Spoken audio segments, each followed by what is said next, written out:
S3 stands for Simple Storage Service. S3 stands for Simple Storage Service of AWS, where you can store your data. Uh, as we discussed yesterday, it has a lot of features. Apart from storing the data, you can share your data, okay, with others, and you can host a static website. Sorry, and you can host a static website on this S3 bucket.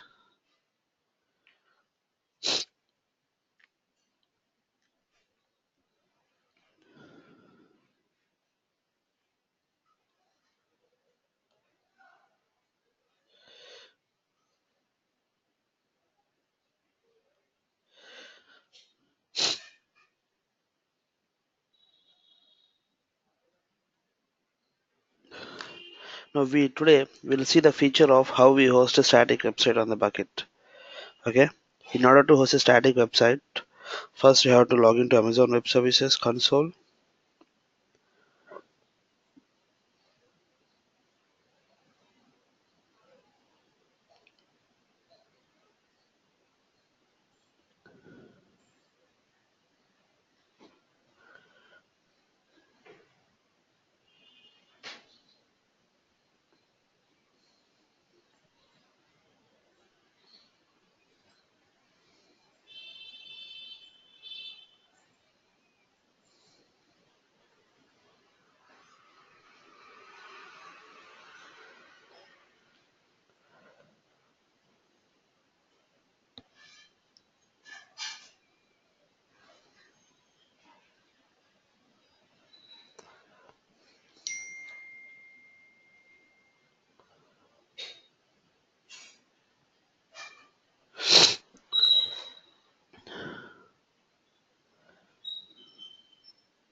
Go to Amazon S3. So yesterday we created a bucket, right? The bucket name is test AWS 13. Okay, so before hosting a static website on this bucket, let me tell you about these websites. Basically, we will be having two types of websites. One is static, other is dynamic. These are types of website. What is the difference between them is static website is something, it's similar to blog. Okay, while designing this website, you design the template of the website such a way that it does not change. It always keeps static, the same content always whenever you open. Okay, it will be the same. For example, this is small blog.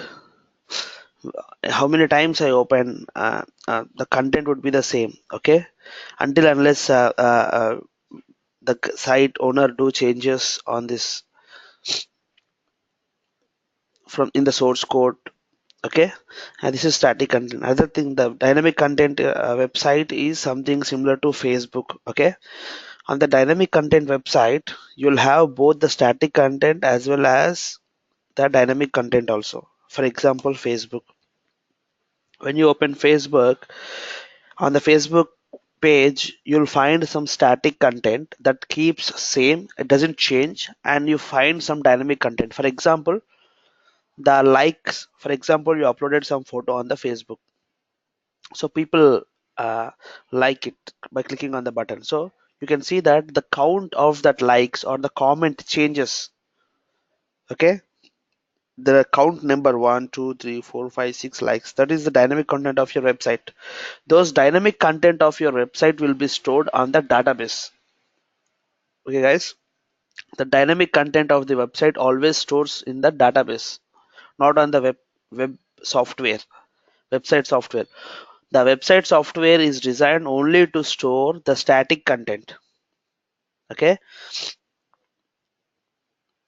when you see open the Facebook, you will find the timeline page, everything, right? uh, the timeline theme and the home theme and the messaging theme, the theme would be always same.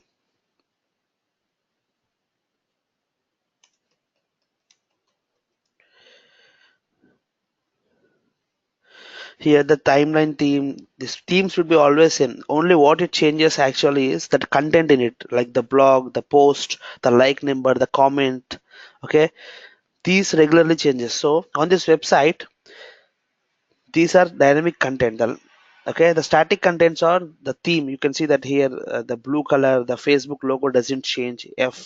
So these are the static content of that website. Even though we call this website as dynamic content, my intention of saying this is dynamic content website consists both the static as well as dynamic content. Dynamic website. Okay, this dynamic content will be stored on the database servers. So static content website doesn't have any dynamic data. Okay, this can be hosted and stored on just web application. There are a lot of softwares in the market that helps you to host your website. For example, Apache is web server software, okay, that helps you to host your website. Second, Microsoft ISS 7, sorry, IIS 7, Internet Information Services, the 7th version. Okay. Now, similarly, on our S3 bucket of AWS, you can host this static website. Okay. How? Just create a bucket.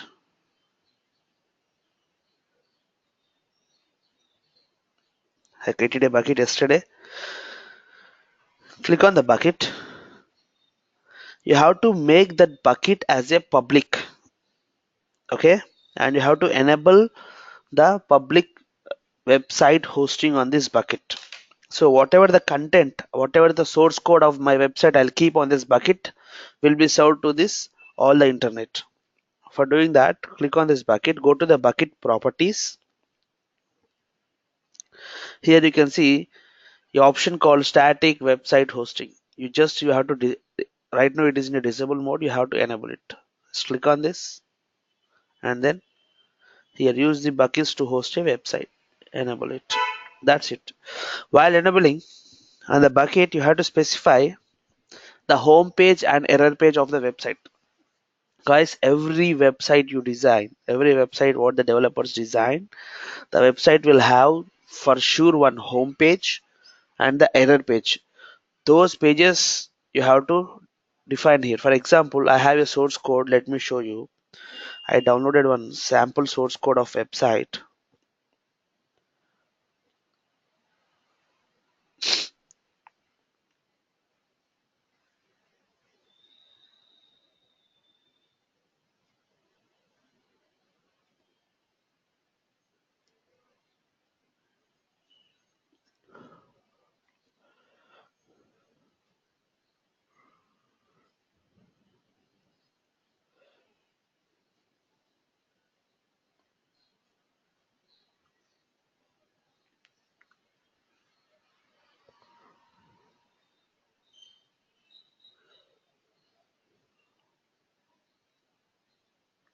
Here on the sample website source code, this is how the source code, the Java source code, this is an HTML based source code.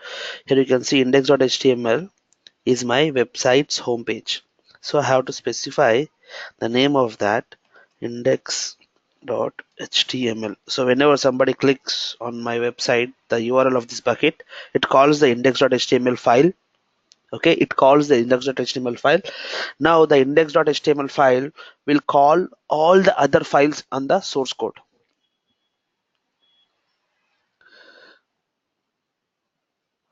Okay, now I enable the hosting. After enable the static website hosting, I have to give permissions. Everybody has to see it, right? So for everyone I have to give the read permissions.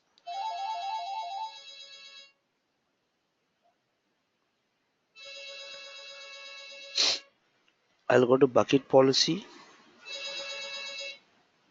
One way of giving the permissions is either go to permissions and then here on the public access select everyone, list objects in the bucket.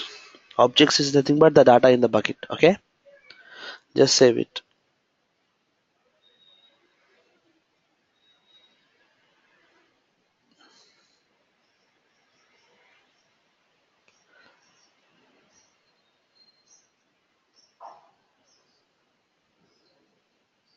Next, or other way is you can copy AWS S3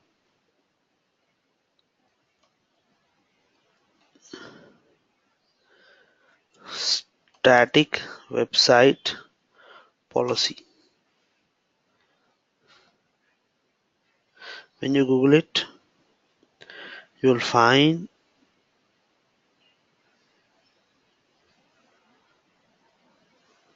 this is a policy for the bucket. This is written in JSON language. This is written in JSON language. Copy this. Now you can attach this to your bucket policy. Paste it here.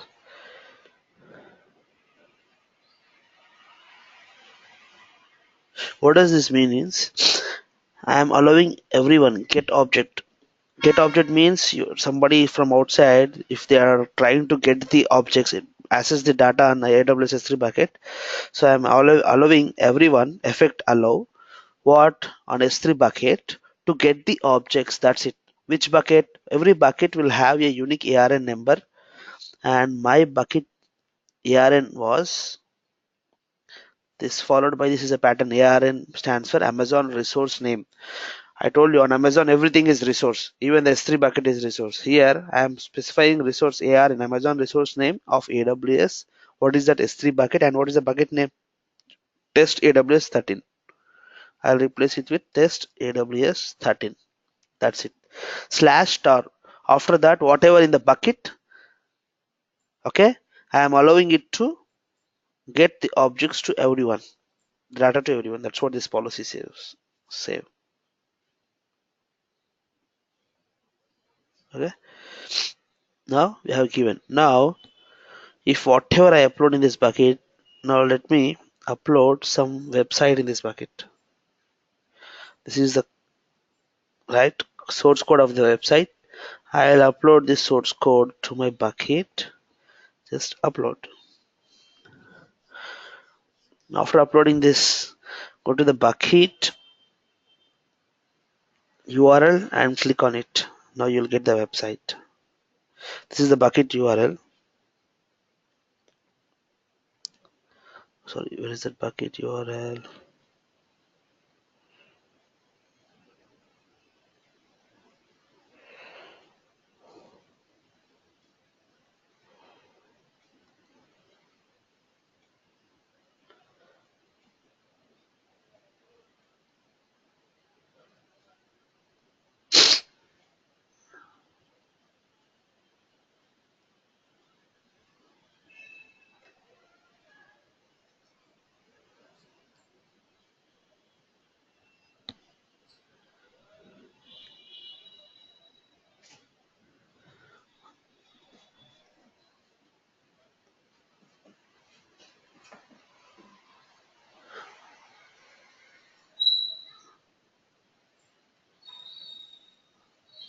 Yeah, here it is. So whoever have this access, this endpoint now can get this website whatever you hosted on this bucket. This is what the website I kept on the bucket. If you want, have given the link on the chart description. Even you can open that and you can check. I got a message from Adikai saying that hey Karthik, please give me more information about JSON. Okay, JSON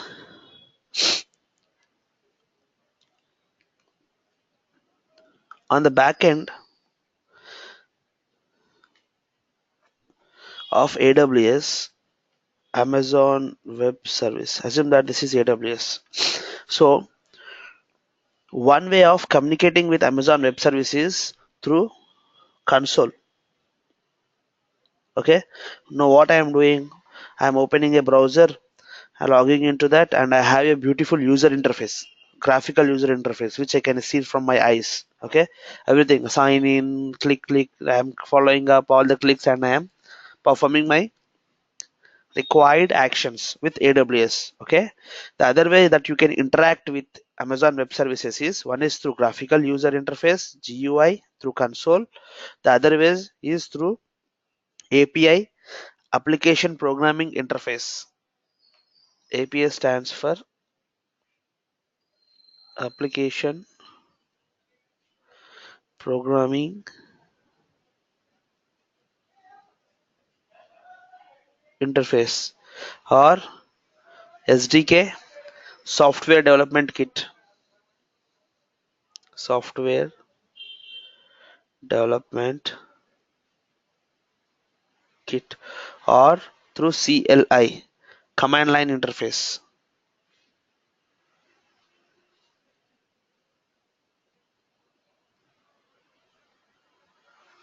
Okay. Now let me tell the differences of all these things. I am a IT guy. Okay.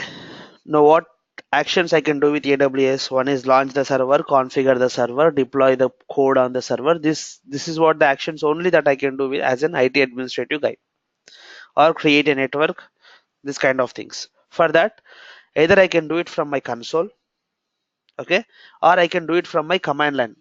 In order to do it as a command line, Amazon has provided a software package called AWS CLI.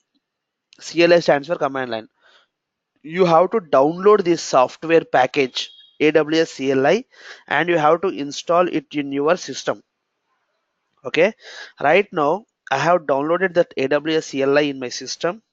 Okay, now what this software does is it will have some extra commands, okay, that will add to your system.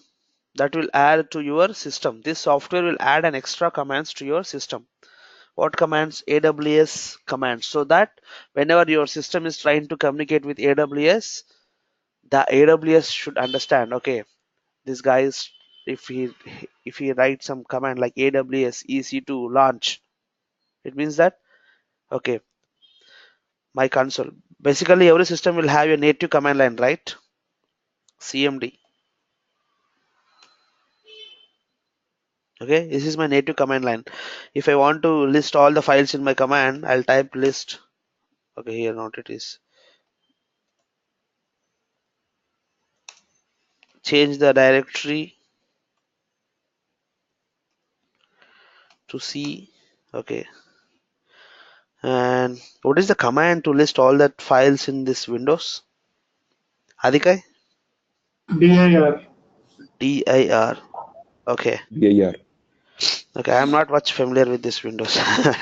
I'm completely into Linux. Okay, now this is some native commands of Windows, but AWS CLI package will add some extra commands to your native commands of Windows, like AWS. I already installed my thing. I hope so. Let me check.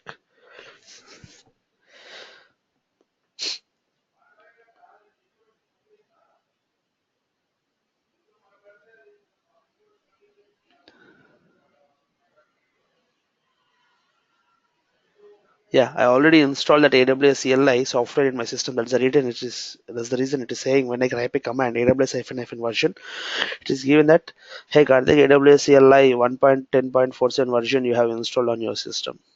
Okay, this is one way of communicating with AWS. Like assume that after installing this AWS CLI on my system, this AWS CLI will add extra commands to my system. That is good. Now, if I want to communicate with AWS through console, how I am communicating? By providing my username and password. I was authenticating into AWS and then working on AWS services, right? Similarly, by this piece of software or this piece of laptop also has to authenticate into AWS. For that, we have keys. Here we cannot provide username and password. If I type username and password, everybody will see.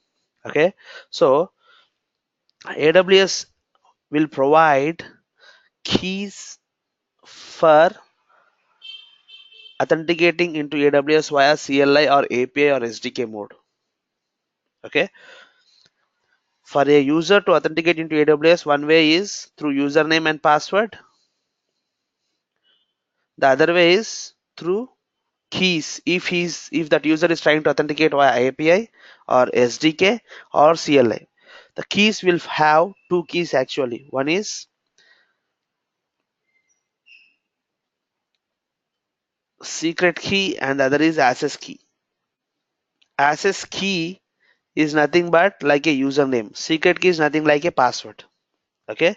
Right now, what I did is I have my access key and secret key.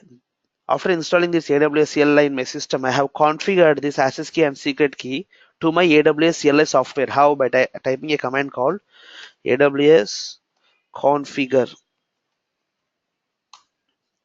When I type this, see here you can see star star star star IIPQ. This is my access key. I have already, this is my secret key, that what last 4 digits of my secret key that it is showing. It is not showing all the secret key that I have configured. Next, default region. Now, as I told you, Amazon are having globally 13 regions, right?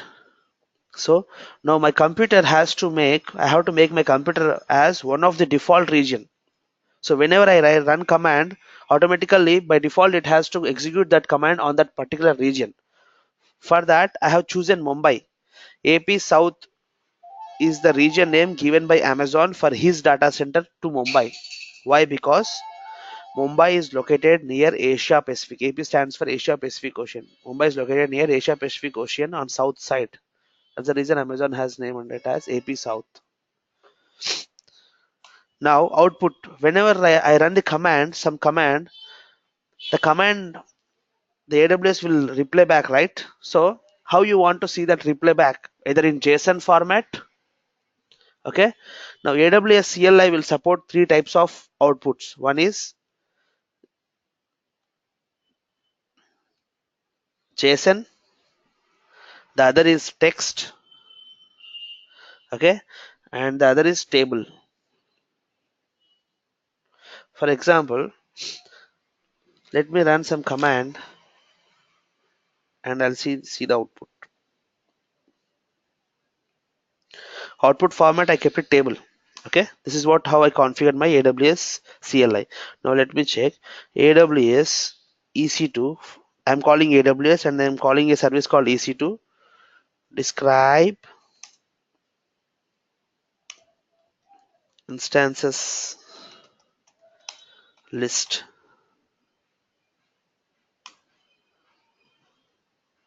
The command is wrong. Whatever the type, the command is wrong.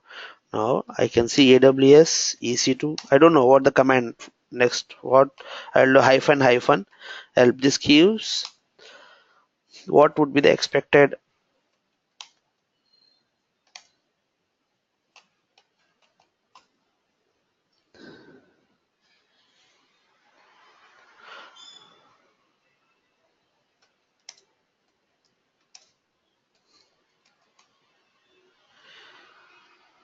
Okay, the possible things I can get is I want to list all that VMs on that region. Describe hyphen instances. This is what the word I have to use. Now what I'll do AWS EC2 describe hyphen instances. It will list all the instances on that region that I have. It is saying nothing, no instance are there in that region. That's the reason it given the output in a table format, nothing, zero. Or instead of EC2, I'll see how many VPCs created in that region. AWS VPC. I don't know how what is that to call. I'll go for help. How to list all the VPCs? Let me see.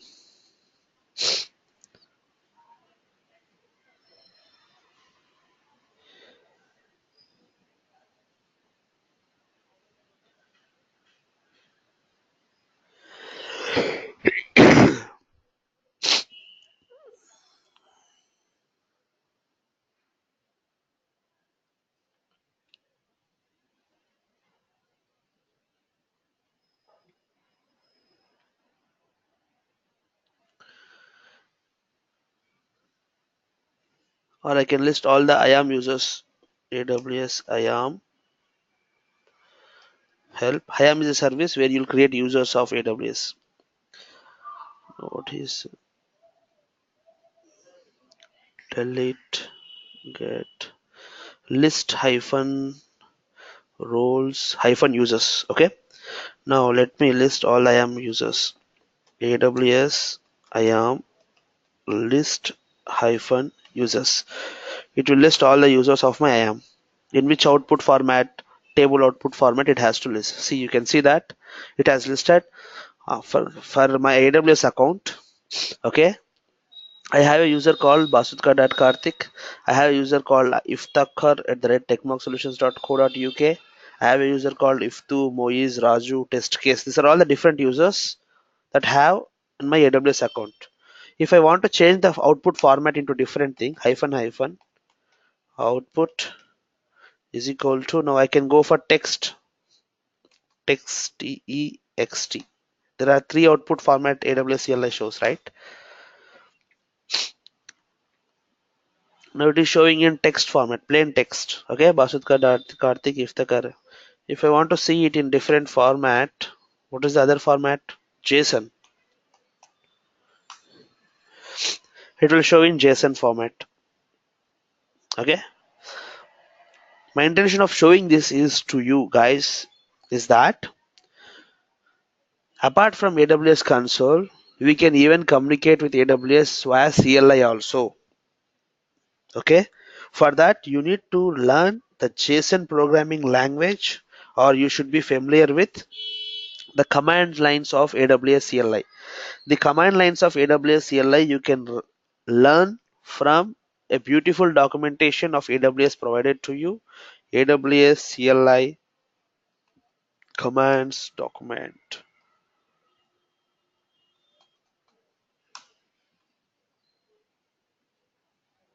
Yeah. From this documentation, okay, you can learn all the AWS CLI commands. I mean, it is not mandatory that there will be some thousands of commands that all you keep in mind. So right now, I haven't kept any command in my mind. What all I know is the format how to run the command. That's the reason I know first I have to call the AWS, then I have to call that service of AWS, then I have to see what are all the possible actions that I can do on that service. That's the reason I am going for help. Now it is listing all the possible actions that I can do. One is delete policy, delete role. Okay, okay, these are all the uh, possible actions. So I have chosen one of that action from this, and I'm performing my thing required. This is how you just, if you want, you can play around with this. Now, coming to other way of interacting with AWS, what is the other way? One is done with CLI, done with GUI. Now, API, application programming interface. Now, who will use this application programming interface is mostly developers. Okay, assume that I am a developer.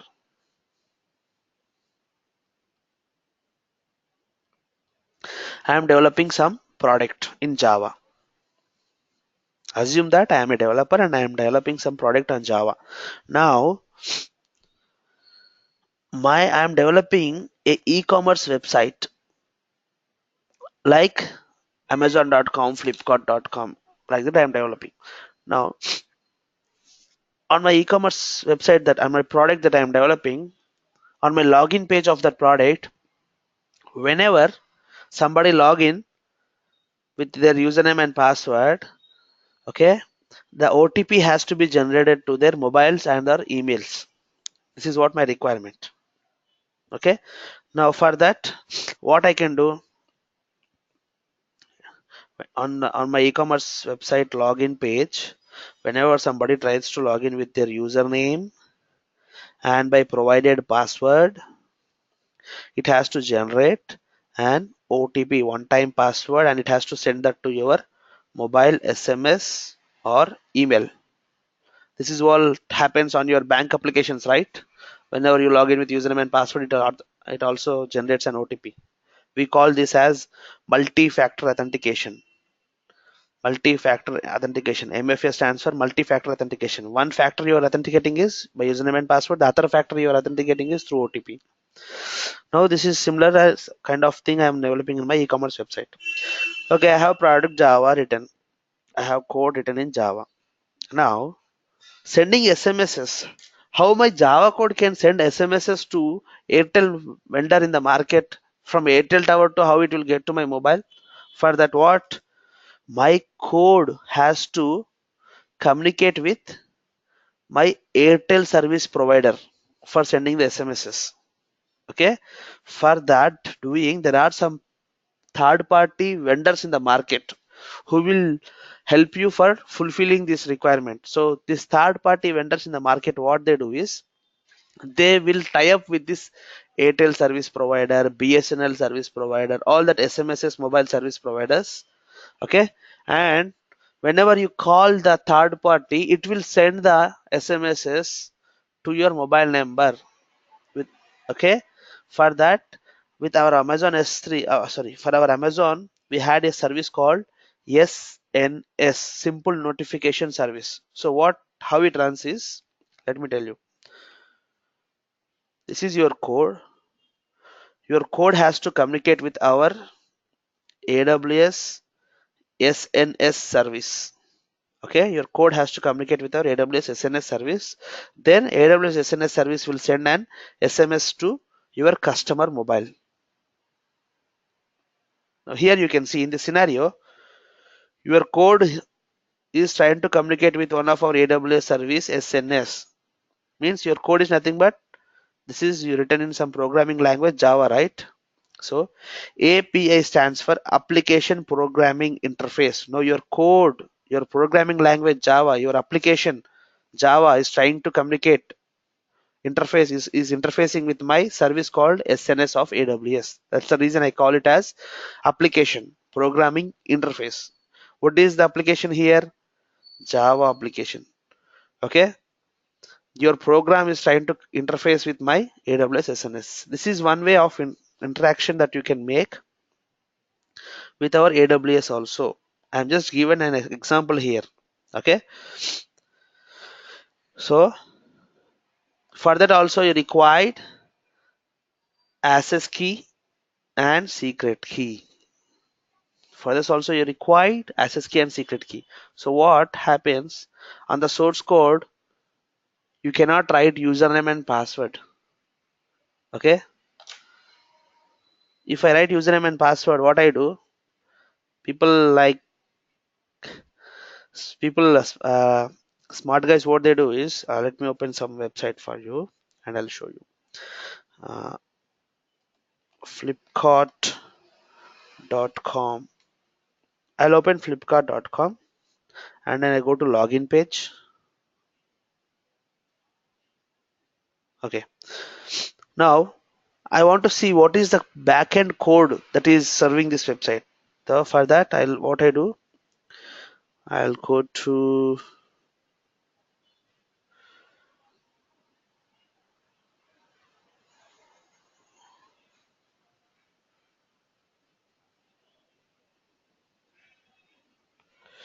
here. You can see this is what the backend code of this website.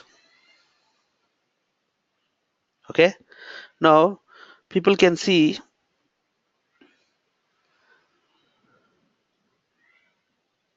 the entire source code to some extent. If you wrote username and password on the source code, now easily this username and password source code can be viewable by other third party people like us. So for that, what you have to do is On the web server where you're having this flipkart.com website, you have to keep your access key and secret key files on that web server, and you have to hide those files. Okay, you have to hide those files, and you have to provide permissions such a way that to that files only your web server, what is the web server, Apache or Microsoft IIS 7, can access that files, and that to only read permissions. Now what happens, your system or your Apache, let me try a neat beautiful diagram for you. This is your physical box or VM. On that I have an operating system. On that I have a software called Apache, that is a website hosting software. On that I have my website source code, right? Now my source code is trying to communicate with AWS SNS service. So what I'll do is, on my system files, I'll keep on my system any something file called in D drive or something, where I'll keep my access key and secret key at some file. Now I'll configure, I'll say my source code, hey source code, I have kept this access key and secret key on D drive at some certain path, and I configure the file permissions of my access key secret key such a way that only read permissions, and that too for only software Apache. No people other can open my this file, and no other can view this file. Only Apache can open the file, Apache can read the file. Now on Apache only we have source code, right? No, that's the reason source code also will read the file. Now it will read the file, and it will take that username and password, and it will try to communicate with AWS with that username and password. I mean username and the access key and secret key. This is how the API application programming interface works. This is one way of communicating your code with our AWS services. Are you clear, guys?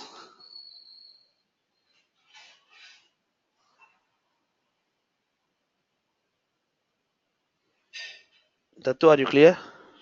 Readouts? No, perfect. What about you, Vinay?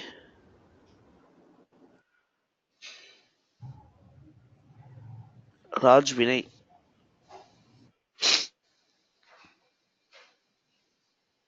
Is that clear for you, Vinay? Yes, okay. Should I repeat it once again?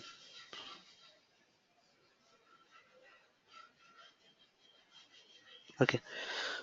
I assume everybody is clear. If you have any doubts, you can interrupt me in the middle and you can ask me, guys. Especially Nagaraju. He's a fresher learning AWS. Is that clear for you, It's clear. Nagaraj? Okay. Yeah, yeah.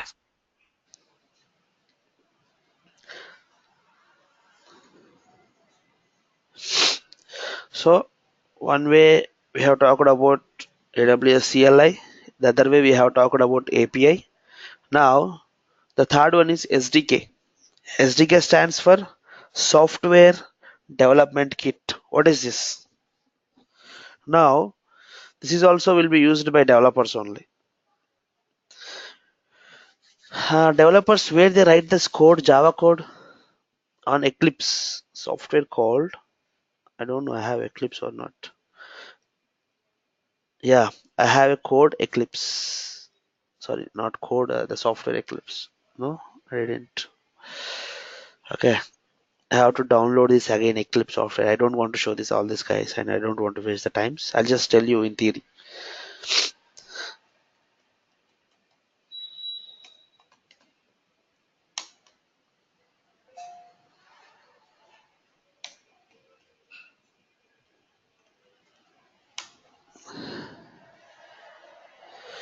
This is where developers write the code. This is this Eclipse software. This is how it looks. Okay, let me open up this in a clear big image.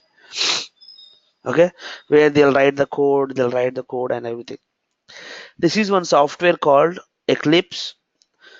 If this Eclipse software wants to communicate with our AWS, okay, in that scenario, that can be done with a software development kit. For what all you need to do is, in order to communicate this Eclipse software with our AWS, we have to provide a small software called SDK that you can be download from AWS SDK download. Java, which one? Which Java for Java download. If you download this package and install, this will be installed on your Eclipse on your system so that your Eclipse can understand the AWS.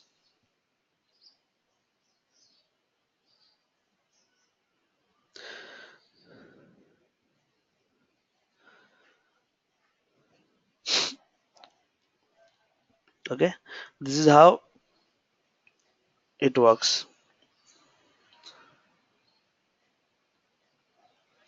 One way is command line by running commands. For that you require AWS CLI. The other way is SDK. For that required you SDK software to download it on your system and should be installed on your system. The other way is through API. API nothing. Direct from Java code can communicate whatever the code it is. It will communicate with our AWS. Okay. Other way is through console, graphical user interface console. That right now I'm what doing this. Okay. Now this is something about this JSON, AWS CLI interactive. Why I've started saying all these things because this Adhika asked some question about JSON. So for answering your question, Adhika, yes, you need to learn JSON language. And I'm not going to help in that learning JSON language because I'm not even not expert in JSON language. Yeah, sure, Karthik. Yeah. Now, what are the topic we are discussing about S3 bucket, right? Is it mandatory, Karthik? Because I see it's, I mean, how important is JSON in day-to-day work?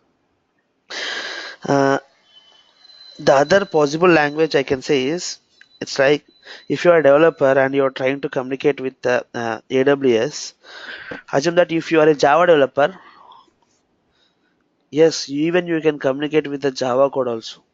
Okay. No, no, I understand that, but if I'm a SysOps admin or a DevOps admin for AWS, is JSON mandatory? No, it's not mandatory. Okay. For DevOps admin, you should have a basic knowledge. You should be understand what the code is, and you should be some level of extent just to modify and customize that code. You're not from writing the code from scratch, but you should understand. Okay, got it. If you are an expert into one programming language or either Java or AWS commands or Linux commands, you'll understand easily that. Now, okay, I forgot to say, not only this JSON language AWS supports, it also supports what is that other language?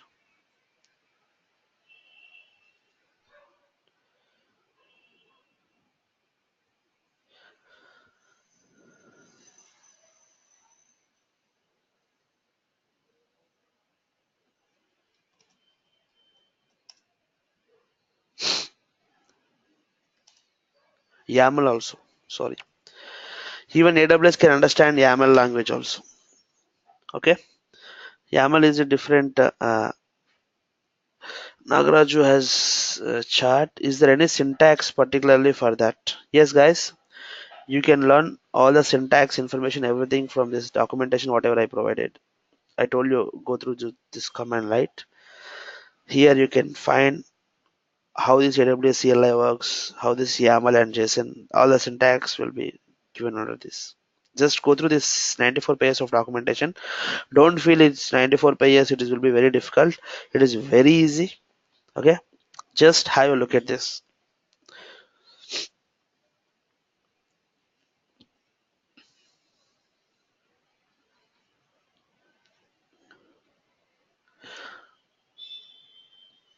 So this is one feature of Amazon S3 bucket. And apart from this, Amazon S3 bucket also have a very beautiful other features. Let me tell you.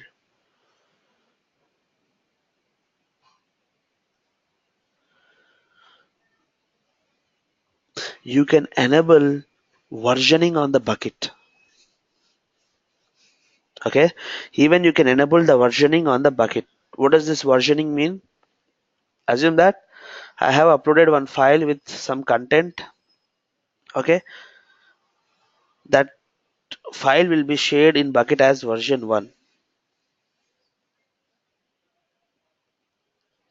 Again, let me draw a diagram.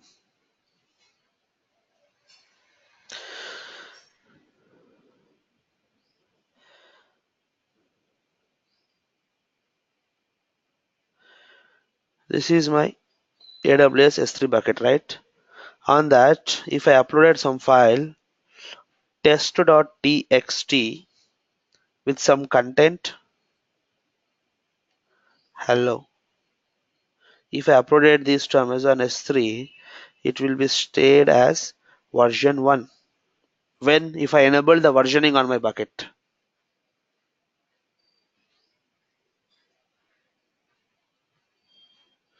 Okay. Now, if I upload the same file with different content with the same name, with different content, hello Karthik. If I upload it with second time with the same file name, this bucket will save that file with version 2. Okay. For every change that you perform on this file, these will be changed in this will be saved in your Amazon S3 bucket with different version numbers. Okay, this feature is also we have enabled on Amazon S3 bucket. All that you need to do is go to Amazon S3 bucket, go to properties, on here versioning, you have to enable it. That's it. Okay. Next, what else? The other features of Amazon S3 should I discuss with you? Karthik, Yes. yeah, Karthik, I have a doubt. Yeah. Yeah, like we mentioned, the source page and the error page, right? But for that we need to upload the code to the S3 bucket as well, right? Yes. Yeah, then only it will be able to call the files from the S3 bucket. Yes. That's what I uploaded, right? One second, guys.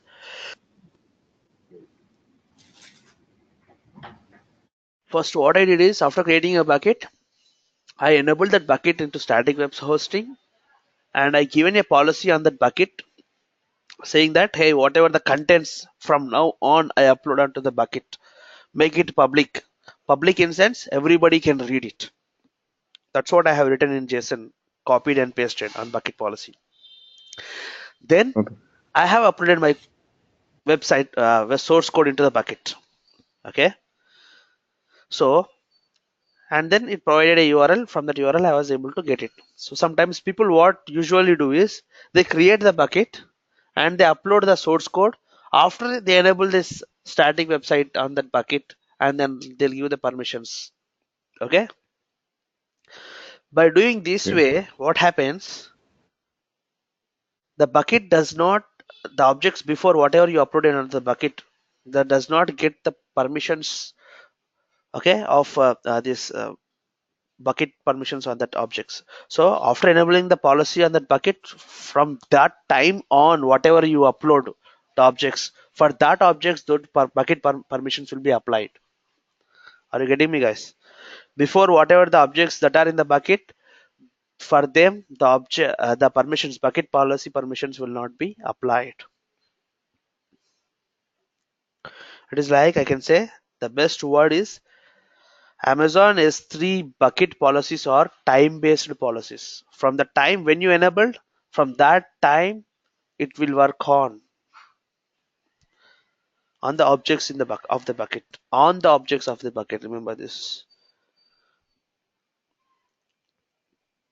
Now, the other feature I want to discuss with you is lifecycle management. Before talking about the lifecycle management of Amazon S3 bucket, I want to tell a small story for you.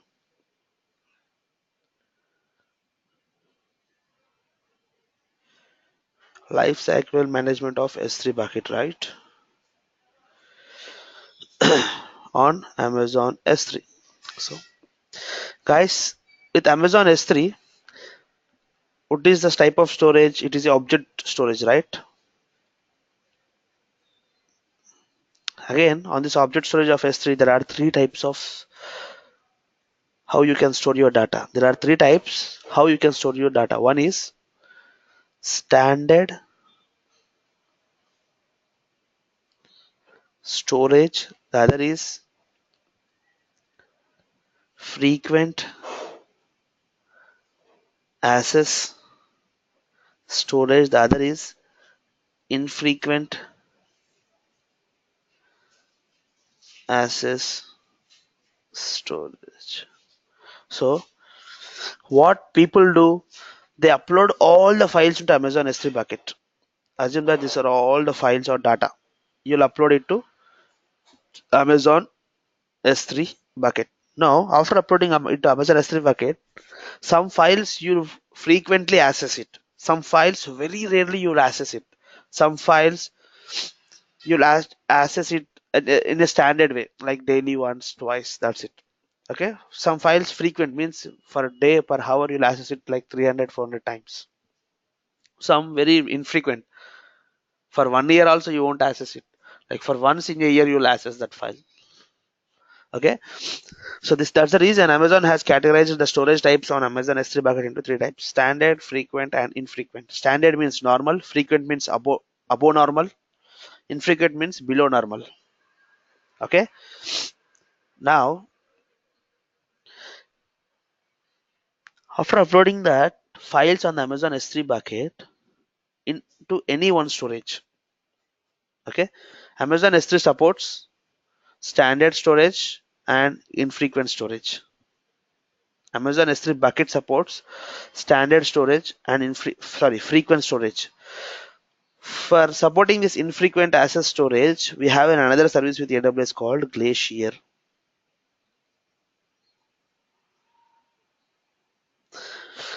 Glacier is an backup service of AWS. Guys, listen carefully. Glacier is an backup storage service of AWS. What does this mean? Means, I'll tell you one example. On your offices, you'll have the backup servers, right? What's the purpose of the backup servers? Daily, you take backups of all the high priority servers, content, data, and you'll store on that backup server. Similarly, on Amazon, we have a service called Glacier. This is a backup service storage. If you have any information that is very much high important, you can store that information daily or taking an incremental backup, okay, or daily backup or monthly backup, and you can store it on our very cheapest storage of AWS, that is Glacier. Very cheap. Current పోయిందా? ఎప్పుడు పోయింది? ఎప్పుడు పోయింది?